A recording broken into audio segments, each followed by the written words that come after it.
W.A.W.G. We got.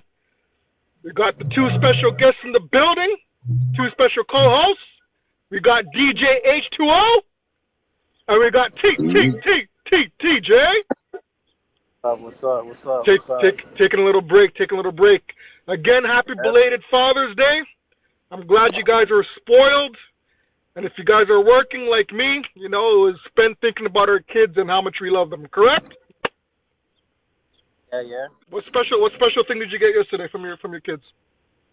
I got four Funko Pops. For what?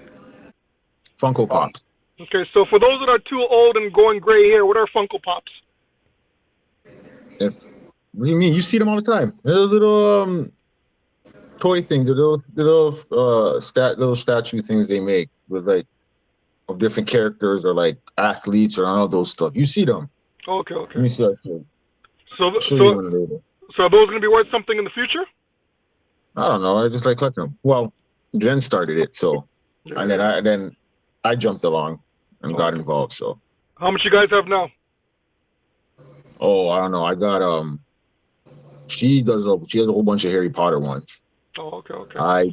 I started out with my two MJs. Okay. So I have one. Michael Jordan or Michael Jackson? I just said both. What do you mean? Which? I got two cases for them. Okay, well, you're serious.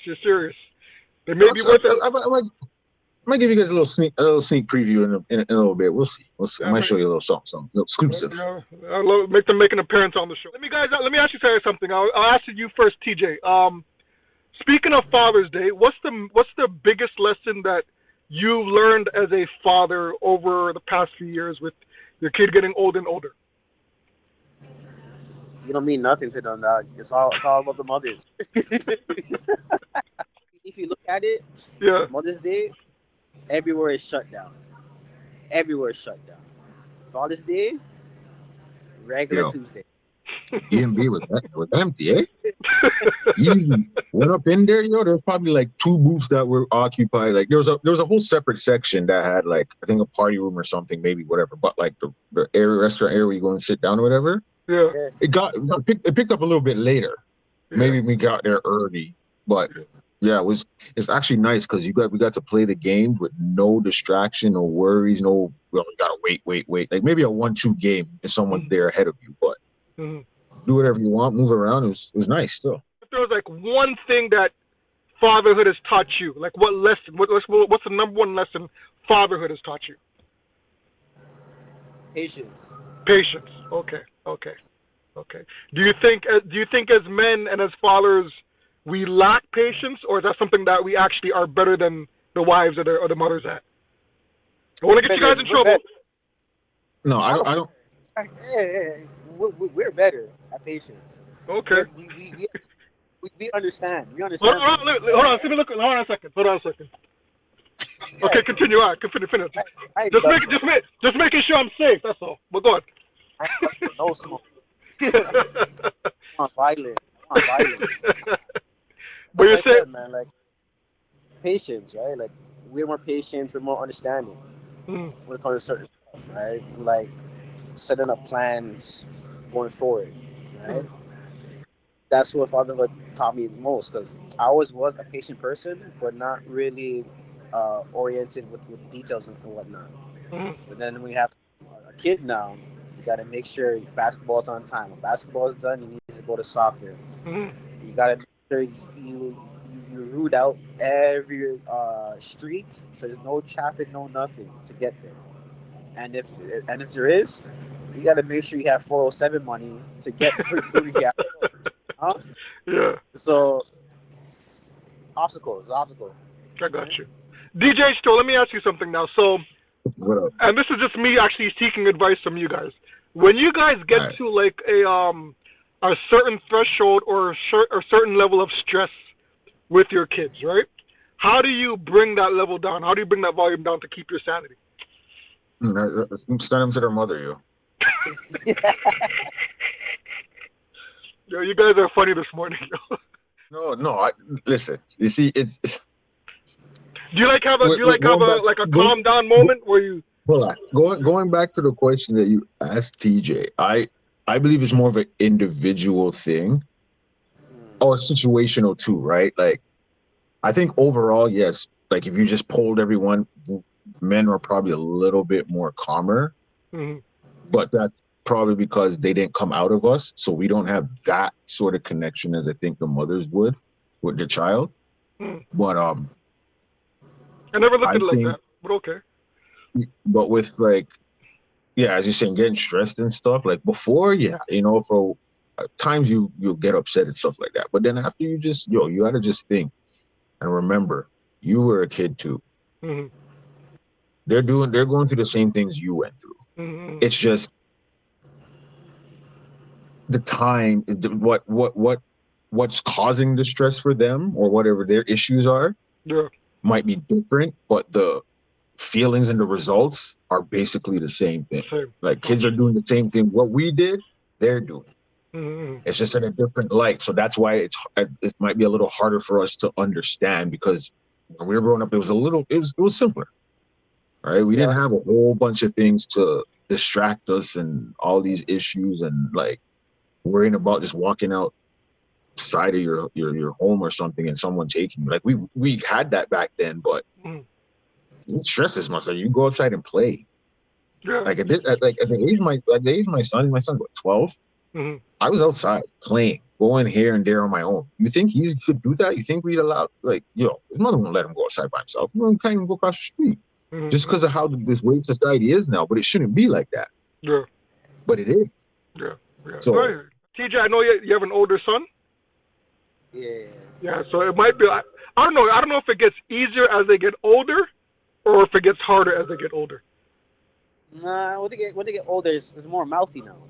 Right? So it gets harder. So it gets harder then. Yeah. You get mouthy. It's okay. All right. I go on my phone, call my dad. Hey, Dad, deal with this. Call me Forster. That's it. Oh, see, over here when I get older, and the more you lippy, that just gives me more leeway to get lippy back. So now we can really talk. Now we can really go at it. Okay, that's what we want to do. All right, you think you're grown now? Okay. I'll be doing responsibilities. That's it. Well, I'm looking forward to them getting older and maturing, but it's the high school experiences that I'm really kind of watching them more kind of hesitant with or kind of scared for them for, because high school is a whole different game. It's not like college.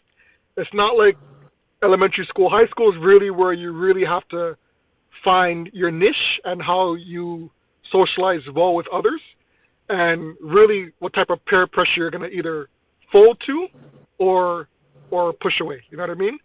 And I think those are the things that I experienced in high school, I'm kind of dreading that they're going to experience the same way. It's a different animal, because back when we were in high school, we didn't really deal with guns and knives and with the sporadic. You just didn't hear about it as much. That's because you didn't have social media. I got you. Yeah, your generation. Yeah. Yeah, but it wasn't as prevalent as it is right now, right? Social media, like you just said, social media. We didn't deal with that, and then you add to the whole aspect. When you're in high school, you have to like you're forced to align yourself with the clique, or you're forced to copy a fashion statement that everybody else is following. It's those type of pressures I don't want my kids falling into. You know what I mean? So that's the only thing that I'm scared of.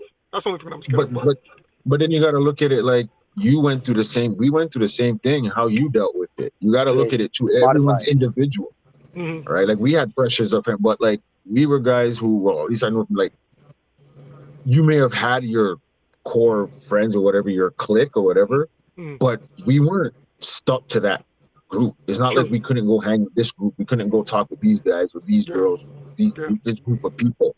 Like, I made sure I was kind of like with everyone, you know what I mean? Or not with everyone, at least not hated. You may not be, what you want to get through high school, you don't necessarily have to be loved by everyone. You just don't want to be hated. That's right. We don't have to be best friends on things, but as long as we can be cordial, walk past the hall and say hi, and keep going our business, that's fine. You don't have to be best friends. That's what you want. You just don't want to have unnecessary enemies and stuff. So probably gotta keep to yourself more now than back then. Sure.